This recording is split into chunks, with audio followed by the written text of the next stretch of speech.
शहर के एक बड़े घर में सुजाता नाम की सास थी। वो बहुत अमीर थी और उसकी 4 बहुएं थीं, और जिनमें वो अमीर बहुओं को तो बहुत सामान देती है और गरीब बहू घर की नौकरानी बनाकर रखती है। अरे माँ जी, और तुम तीनों, आप लोग कहीं जा रहे हो क्या? हाँ जा रहे हैं, अच्छे से घर का ख्याल रखना। सुन ले इशिता, मैं अपनी बहू को अपनी सहेलियों के पास लेकर जा रही हूँ, इसलिए आने में हमें देर हो जाएगी। घर का ख्याल अच्छे से रखना, ये नहीं कि तू अपने कमरे में जाकर रोज की तरह बाहर का सब कुछ भूल जाए। ठीक है माँ जी। इस प्रकार वो चारों बन ठन कर घर से चली जाती है। वो बेचारी अकेले ही रह जाती है। इस तरह हर रोज वो ऐसा ही करती, कहीं न कहीं घूमने चली जाती और गरीब बहू को घर पर छोड़ देती। उसके साथ सुजाता हमेशा ऐसे भेदभाव करती थी, और ऐसा इसलिए था क्योंकि बड़ी बहू एक मिडिल क्लास फैमिली से थी और गरीब थी, और उसकी तीनों छोटी बहुएं अमीर घराने से थीं, इसलिए वो उनको पसंद करती थी। अब ऐसे उस गरीब बहू को बहुत नीचा दिखाते। क्या किस्मत है मेरी भी, अमीर परिवार नहीं मिला तो ससुराल से इज्जत भी चली गई।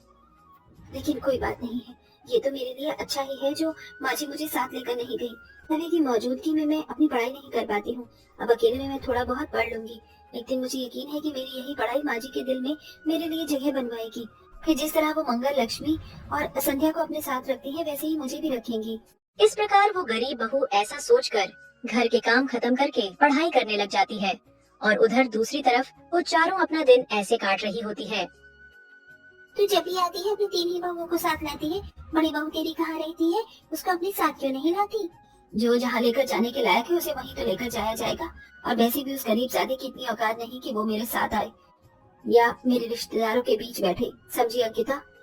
काम चाउन, समझ गई। ये लो सभी मेरी तरफ से एक एक ड्रिंक पियो। चीयर्स। इस तरह वो सभी मिलकर ड्रिंक करने लगते हैं और मजे करते हैं, और वहीं दूसरी तरफ वो बेचारी पढ़ाई कर रही होती है। वो रोज रोज ऐसा करती, सबके जाने के बाद घर के काम करके अपनी पढ़ाई करती, और फिर सब होते तो उनकी सेवा में लग जाती थी। ऐसे ही दिन निकलते गए। फिर एक दिन उसकी सास शॉपिंग करके आई। ये ले मंगल, ये हार मैं खास तेरे लिए लाई हूँ। ये हार देखते ही मुझे ऐसा लगा जैसे तेरे लिए ही बना हो। ये हीरे का हार है। शुक्रिया माँ जी। माँ जी, आप बस मंगल के लिए ही हार लाई, हमारा क्या?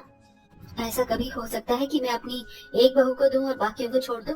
ये देखो, मैं मंगल के साथ साथ तुम दोनों के और अपने लिए भी ये सेम हार लाई हूँ। हम सभी दिवाली पर खूब चमकेंगे। अरे वाह! माँ जी, मेरे लिए क्या?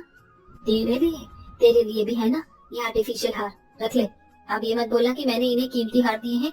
जिस बहू की जितनी कीमत है मैंने उसे उतना ही दिया है। अपनी सास की ऐसी बात सुनकर वो कुछ नहीं कहती और चुप हो जाती है। अब ऐसे ही दिन निकलते गए। एक दिन बड़ी बहू घर से दिन गायब रहती है, और फिर शाम को थकी हारी हुई आती है। कहाँ गई थी? बताकर जाने में तेरा टैक्स लग रहा है। माँ जी, मुझे मेरी माँ ने बुला लिया था किसी काम से। आप सभी सो रही थी तो मैंने किसी को तंग नहीं किया। तो पूरा दिन में तुझे कोई ऐसा समय नहीं मिला जो तू हमें एक कॉल करके ही बता देती? माफ करना माँ, आज तो तू चली गई थी, लेकिन आगे से अगर इस तरह गई ना तो मुझसे बुरा कोई नहीं होगा। कल को दिवाली की सफाई का दिन है, घर की सफाई कर लेना। अपनी सास की ऐसी बात सुनकर वो कुछ नहीं कहती और चुप हो जाती है। अब अगले दिन सवेरे घर की सफाई करनी होती है, और सुजाता अमीर बहुओं से कोई काम नहीं करवाती। अरे ओ इशिता, यहाँ से देख कितनी सारी मिट्टी दिखाई दे रही है, इसे साफ कर। हाँ माँ जी, मैं सभी जगह से साफ कर रही हूँ। अभी हर एक चीज को साफ कर दूंगी। अब इस तरह गरीब बहू घर की सफाई में लग जाती है। वो पहले ही थकी हुई थी, फिर भी पूरा काम करती है।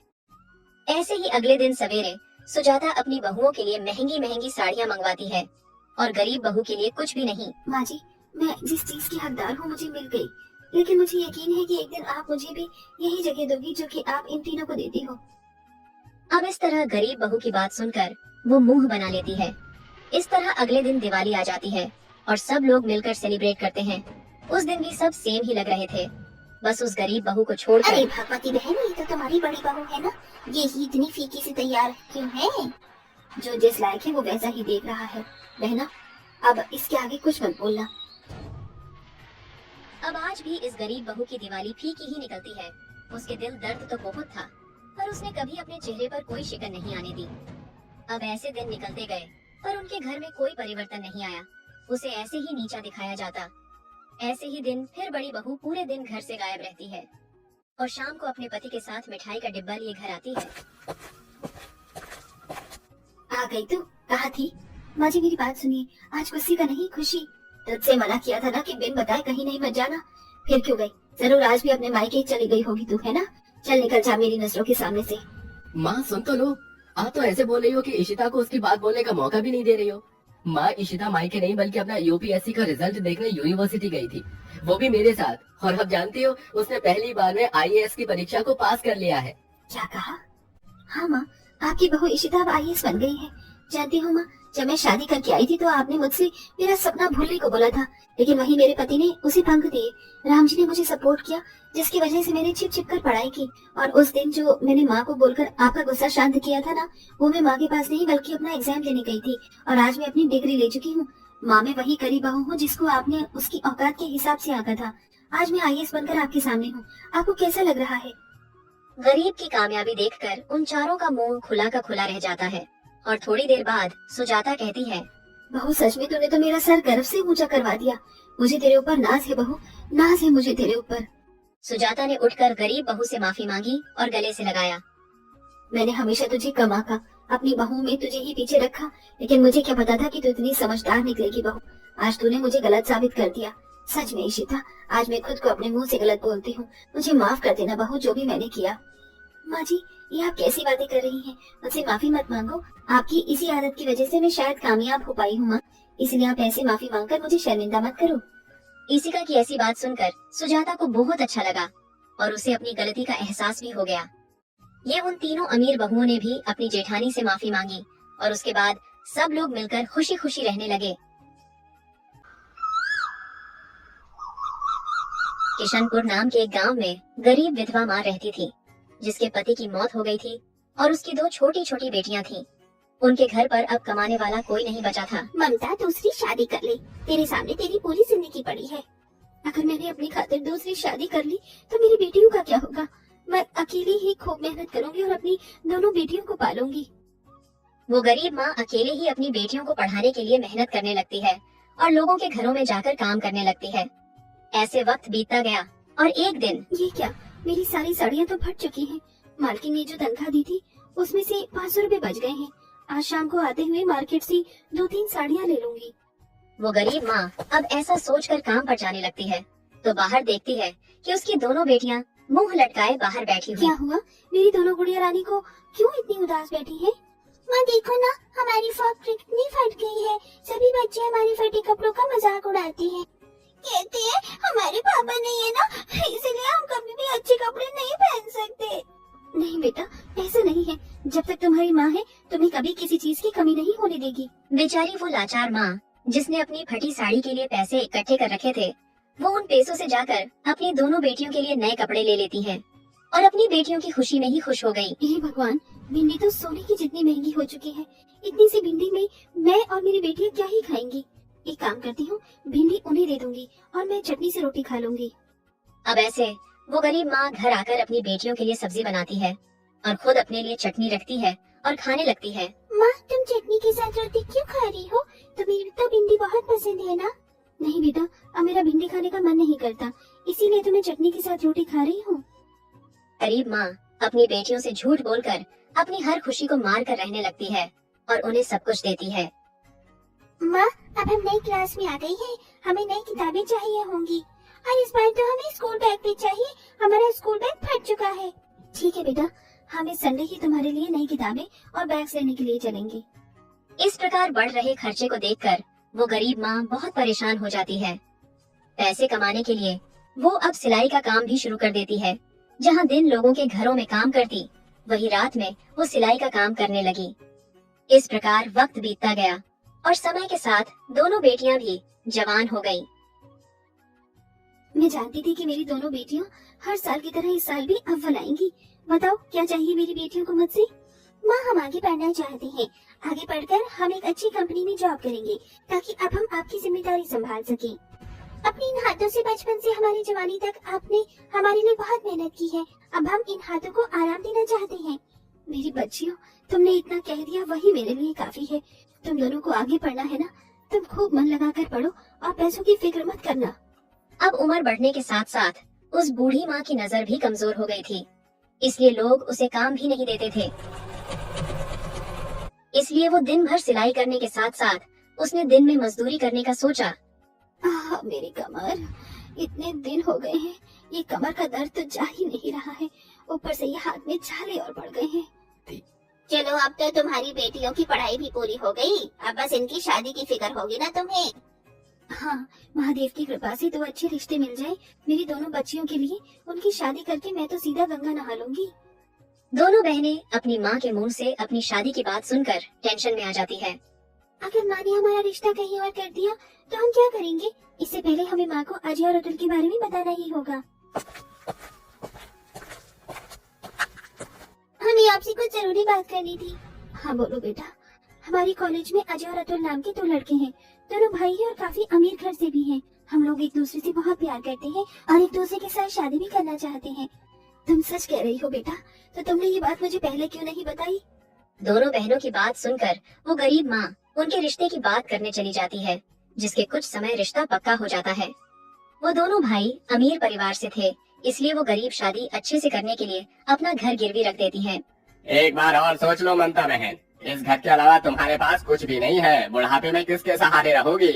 मेरा क्या है सेठ जी, आज जिंदगी है कल नहीं है, लेकिन मेरी दोनों बेटियों की तो अभी पूरी जिंदगी पड़ी है। बस उनकी शादी में किसी चीज की कमी न रह जाए। वो गरीब माँ दोनों बहनों की उन पैसों से बड़ी धूमधाम से शादी करती है।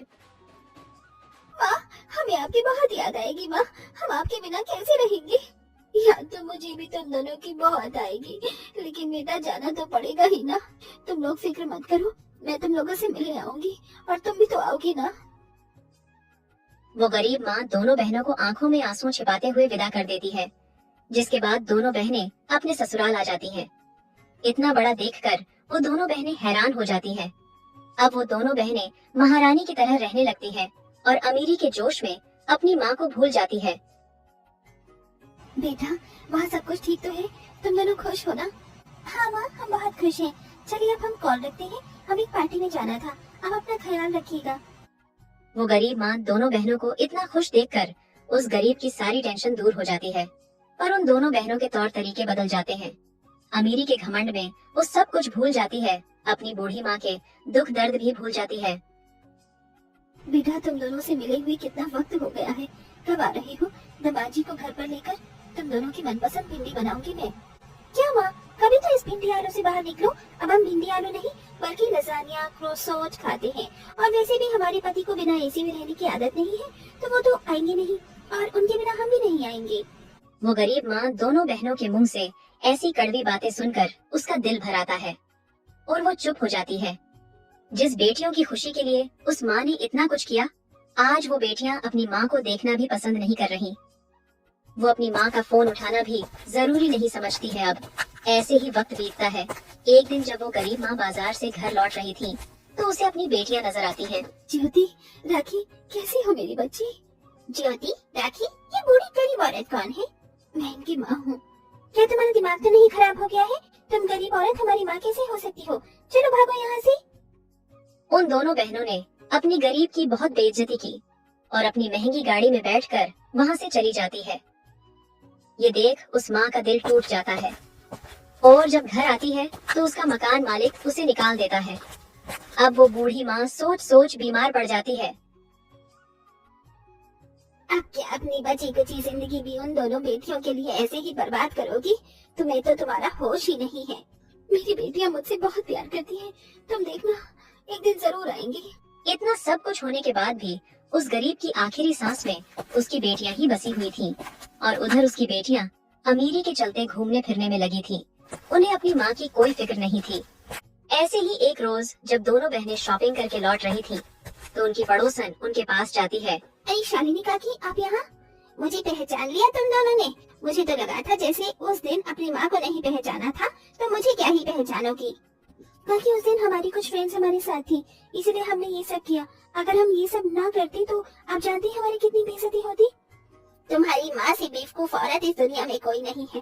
तुम दोनों की जिंदगी खराब ना हो इसलिए उसने जिंदगी भर शादी न करके अपनी पूरी जिंदगी तुम्हारे नाम कर दी। तुम्हें पढ़ाया लिखाया, अपने पैरों पर खड़ा किया, खुद पटे कपड़े पहनकर तुम्हें नए कपड़े पहनाए, खुद चटनी रोटी खाकर तुम्हें अच्छा खाना खिलाया, यहाँ तक कि तुम्हारी शादी के लिए उसने घर भी गिरवी रख दिया।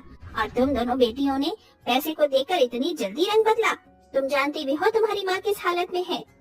इतना सब कुछ सुनकर दोनों बहनों को अपनी गलती का एहसास हो जाता है और वो अपनी माँ के पास जाकर रोने लगती है।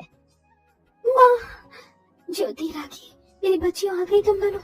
मैं कहती थी ना शालिनी कि मेरी दोनों बेटियां मेरे पास जरूर आएंगी, अब मैं आराम से मर सकती हूँ। नहीं माँ, ऐसा मत कहो माँ, हमसे बहुत बड़ी गलती हो गई। पैसों और अमीरी को देख हम तो आपको भूल ही गए। अगर आप ना होते तो आज हम भी ना होते। माँ, हमें माफ कर दो माँ। अब दोनों बहनें जल्दी से अपनी माँ को हॉस्पिटल ले जाती है और इलाज करवाती है, जिसके बाद सब ठीक हो जाता है।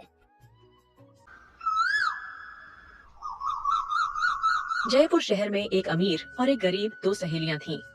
उन दोनों की शादी तय हो चुकी थी और कुछ दिनों में शादी भी होने वाली थी। ले निशा, मिठाई खाकर अपना मुंह मीठा कर, आज मेरा रिश्ता तय हो चुका है। 2 महीने बाद 25 तारीख को मेरी शादी है और तुझे मेरी शादी में ऊपर आना ही होगा, तो उस दिन नीचे नहीं ऊपर रहेगी।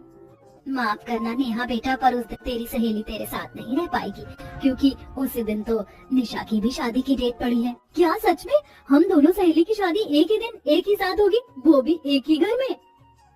नहीं नेहा, हम दोनों की शादी तो एक ही दिन होगी पर एक ही घर में नहीं।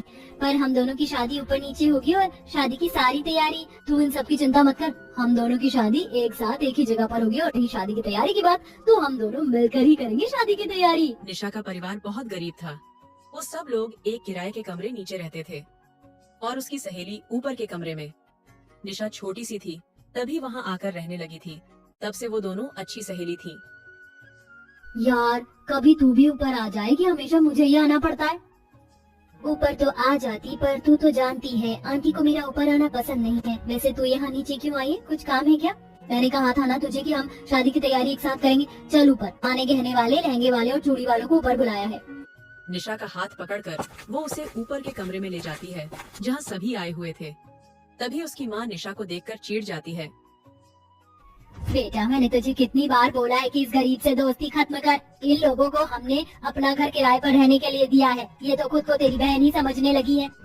माँ, तुम ऐसा क्यों कहती हो? मैं और निशा बचपन की दोस्त है और हम दोनों का घर भी ऊपर नीचे है और शादी भी एक साथ है। अगर हम दोनों शादी की तैयारी एक साथ कर लेंगे तो क्या हो जाएगा? पता नहीं तुझे इस लड़की ने क्या मंत्र फूंक करके ला दिया है जो तू इसके खिलाफ कुछ नहीं सुन सकती। अरे कम से कम तेरे अंदर शर्म है तो तू तो यहाँ से चली जा। नेहा आंटी सही कह रही है, तुम में और हमें जमीन आसमान का फर्क है। मुझे यहाँ से चले जाना चाहिए, तू अपनी शादी की तैयारी कर। निशा इतना सुनकर वहाँ से चली जाती है, जिसके बाद उसकी सहेली उदास हो जाती है। अब निशा थोड़ी देर बाद अपनी माँ के साथ बाजार जाती है और वहाँ से कम पैसों में सामान लेती है। बेटा, ये शादी का लहंगा तेरे लिए, ठीक है ना? हाँ माँ। अच्छा, और वैसे भी हमें अच्छा लहंगा नहीं, पैसे देखने हैं, इसलिए ये लहंगा बिल्कुल ठीक है। अब तुम जल्दी से साड़ी ले लो अपनी। मैं चाहती हूँ कि मेरी शादी में तुम सबसे अच्छी दिखो। निशा और उसकी माँ अब थोड़ी देर बाद बाजार से घर आते हैं तो देखते हैं उसकी सहेली उनका इंतजार कर रही थी। फिर वो सब अंदर आते हैं और सामान देखते हैं। अरे यार, तू सब कुछ कितना अच्छा लेकर आई है। तू तो नीचे आंटी के साथ मिलकर अपनी शादी की बहुत अच्छे से तैयारी करी है। एक मेरी माँ को देखो, बाहर जाने के बदले सब कुछ घर में ही बुला रही है। वैसे जेवर नहीं लिया क्या तूने? बेटा, जेवर लेना इतना आसान थोड़ी ना है, ना ही पैसे जोड़े हैं तो आर्टिफिशियल ही ले लेंगे। कोई बात नहीं आंटी, आप फिक्र मत करो, नेहा के पास भी जेवर होंगे। अच्छा, मैं ऊपर चलती हूँ, मुझे डीजे वाले टेंट वाले को भी फोन करना है। हाँ बेटा जाओ, तुम्हें अभी बहुत सारी तैयारी करनी है। मैं भी सोच रही हूँ कि घर में ही हल्दी मेहंदी संगीत की तैयारी कर लूँ। निशा की माँ सुधा इतना बोलकर अपना एक गुल्लक फोड़ती है जिसमें उसने कुछ पैसे इकट्ठे कर रखे थे। फिर वो उन्हें गिनने लगती है।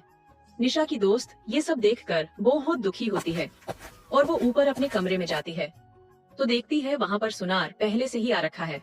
वो कुछ गहने खरीद लेती है और जब सुनार जाने लगता है तो उसे रोक कर कहती है, अंकल जी, ये कुछ पैसे ले लो और नीचे जाकर वो सारे गहने मेरी दोस्त निशा को दे देना जो मैंने खरीदे हैं। पर उसको ये मत बताना कि ये मैंने उसके लिए खरीदे। आप बस ये कहना कि मैंने कहा है ये गहने कुछ देर रखने के लिए। ठीक है बिटिया। फिर सुनार वाला जाते हुए निशा के पास जाता है और वो गहने दे देता है। ये लो बिटिया, नेहा बिटिया ने कहा है कि मैं ये गहने तुम्हें दे दूं, तुम इसे संभाल के रखना, वो आकर तुमसे ले जाएगी। ठीक है अंकल जी। फिर सुनार निशा को गहने देकर वहाँ से चला जाता है। फिर कुछ समय बाद निशा की सहेली अपनी माँ से नजर बचाकर छुपते हुए उससे मिलने नीचे आती है। सुनार अंकल ने तुम्हें जो गहने दिए वो तुम्हारे हैं, मैं बहुत अच्छे से जानती हूँ। वैसे तुम लोग ही नहीं और ना ही मेरी मदद लोगी, इसलिए उन गहनों को मेरी तरफ से अपनी शादी का तोहफा समझकर रख ले। और आंटी आप प्लीज मना मत करना, ये मेरी तरफ से मेरी दोस्त के लिए शादी का गिफ्ट है। माफ करना नेहा, तू मुझे शादी का इतना अच्छा तोहफा दे रही और मैं बदले में तुझे कुछ नहीं दे पा रही। तेरा साथ और तेरी दोस्ती है मेरा सबसे बड़ा तोहफा। अच्छा मैं चलती हूँ। फिर नेहा ऐसा बोलकर वहाँ से चली जाती है। देखते ही देखते समय निकलता जाता है और थोड़े ही दिनों मेहंदी का दिन आ जाता है, जहाँ नेहा की मेहंदी की बहुत डेकोरेशन करवाती है और मेहंदी लगाने वाले को बुलाती है।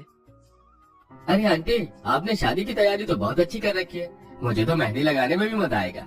अरे आंटी आपने शादी की तैयारी तो बहुत अच्छी कर रखी है, मुझे तो मेहंदी लगाने में भी मजा आएगा।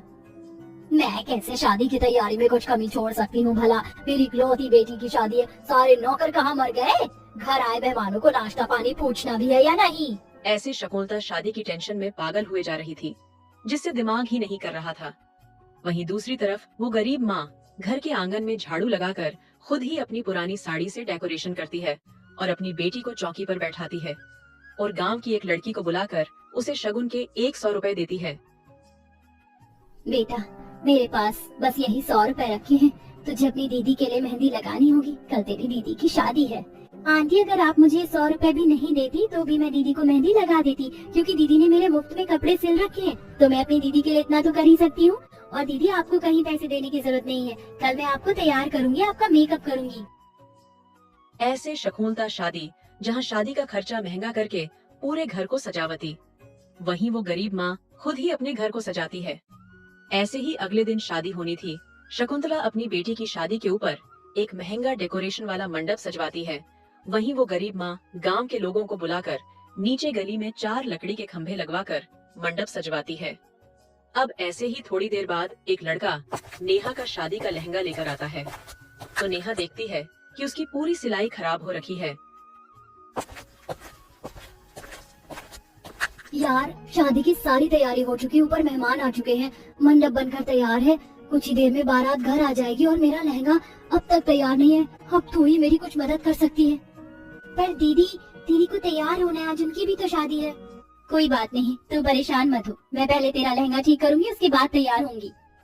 अब निशा अपना काम छोड़कर सबसे पहले वो अपनी सहेली का लहंगा ठीक करती है और उसके बाद खुद तैयार होती है। अब बाहर सभी मेहमान आ जाते हैं और मंडप कम जगह में होने से और मेहमानों की धक्का मुक्की में मंडप टूटकर गिर जाता है। अब उनके पास टाइम भी नहीं बचा था, बारात दरवाजे पर आ गई थी। ये देख सुधा परेशान हो जाती है। बहन, एक ही बेटी है और उसकी शादी की तैयारी में इतनी कंजूसी करके मंडप लगाया है, अब बिना मंडप की शादी कैसे होगी? पंडित जी आप मुझे बस 10 मिनट दीजिए, मैं अभी आती हूँ। अब छोटी जल्दी से भागते हुए नेहा के पास जाती है और उसे सब कुछ बताती है, जिसके बाद नेहा निशा के पास आने लगती है। ये देख उसकी माँ उसे रोक लेती है। नेहा बेटा तुझे मंडप पर जाना है, तू नीचे कहाँ जा रही है? माँ निशा का मंडप टूट गया है, उसकी शादी रुकी हुई है, उसे मेरी जरूरत है। कोई जरूरत नहीं है उस गरीब की मदद करने की, चुपचाप से मंडप पे जाकर बैठ। माँ आप ऐसा कैसे बोल सकती हो, आप नहीं जानती आज मैं सही समय पर तैयार सिर्फ और सिर्फ निशा की वजह से हो पाई हूँ। अगर उसने मेरा लहंगा और ब्लाउज ठीक न किया होता तो आज मेरी शादी रुकी हुई होती। इसलिए मैंने सोच लिया है कि इस मंडप में पहले मेरी दोस्त की शादी होगी, फिर मेरी शादी होगी। अगर अब आपने मुझे रोका तो मैं आज शादी ही नहीं करूंगी।